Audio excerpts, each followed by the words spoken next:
Now, that gave me comfort. The judge, the Foreign Intelligence Surveillance Court judge, who is a judge nominated by the United States President and confirmed by the United States Senate, thoroughly investigated by the FBI, they're the only people, when they're assigned to the FISA court, that could issue an order like this. And the law says that their order has to be with sufficient particularity. And we know from the law under the Constitution that if you want to go after specific private information about people, you have to have a warrant. And that warrant has to be based on probable cause. And the probable cause must be established by a sworn statement, and there must be sufficient specificity that we don't just have blanket orders to go get information. I know when I was an assistant DA up in Northeast Texas, we had a deputy come in one time, and it was the policy, if you want to get a warrant signed by the district judge, you need to come through the DA's office first so we can help you make sure you got probable cause, make sure there's proper specificity. And bless his heart, he was a great gentleman, older deputy, and he was always after this tiny little community in our county. He said, I know they're smoking dope out there. I just know it. I've sat out there and surveilled their house, and I haven't seen them with dope, but I know they've got it. So he came in one day, and he said, I've got them. I get a warrant now. Well, what do you got, deputy? Well, you know, our little convenience store out there in our community was broken into, and one of the things they stole was potato chips. Okay. So what does that have to do with a warrant to go after marijuana?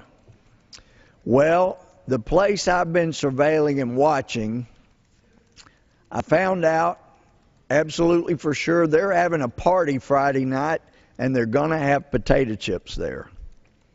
So all I need is a warrant to go look for potato chips, and while I'm there, I'll find the dope. I said, is there anything identifiable on the potato chip packages that would allow you to determine that these were the potato chips stolen from the convenience store? He said, well, no, but these are just potato chips. Well, Deputy, I'm sorry, but that's not sufficient specificity. I mean, I've known since law school. I've known since I was a DA and the years as a judge and a Chief Justice. You got to have specificity. The Constitution requires it. And so basically that's what this provision is requiring. You got to describe with sufficient particularity that people can identify the specific items that you're demanding to be produced. I mean, that there is no specificity in an order like that. This has to stop. And I know that both sides of the aisle, this is that issue where we both have a kindred spirit. We want to protect people's liberty. But some that are so close to this issue have seen how much can be gleaned from people's complete phone records and say, look, this is really dangerous in America. I know how dangerous it is. I've been sounding the alarm for years now. And the Muslim Brotherhood has profound influence in this country and in this administration and in this government. And as we've already seen, the largest demonstration in the history of the world in Egypt, they figured it out. We don't want the radical Islamists, the Muslim Brotherhood, running our country. Well, I don't want them running ours either. But they're there. Secretary Napolitano couldn't even tell me how many Muslim Brotherhood members she had giving her advice. She didn't even know. Or at least she said she didn't. This is a dangerous situation. We are in danger. There are people who want to take our liberty and destroy our country, but that's no reason for us to voluntarily give up all our liberty, give up all our privacy in the hope that maybe we can stop others from taking it from us. When you give up the liberty, You've given it up. We're supposed to have the government protecting us from these kind of intrusions, not demanding all the most private aspects of our life.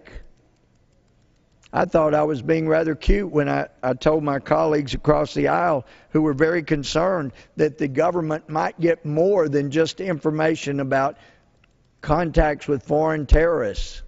Because that's what we were told. Look, the only way we gather information about who you're calling, who's calling you, is if you make a call to a known foreign terrorist, or you get a call from a known foreign terrorist, or you make a call to a member of a known terrorist organization, or you get a call from a known member of a known terrorist organization. Well, that comforted me. So I told my friends publicly, look, if you're worried about having the government gather information on who you're calling, who's calling you, then when you call your foreign terrorist friends, use somebody else's phone. And it was amusing at the time.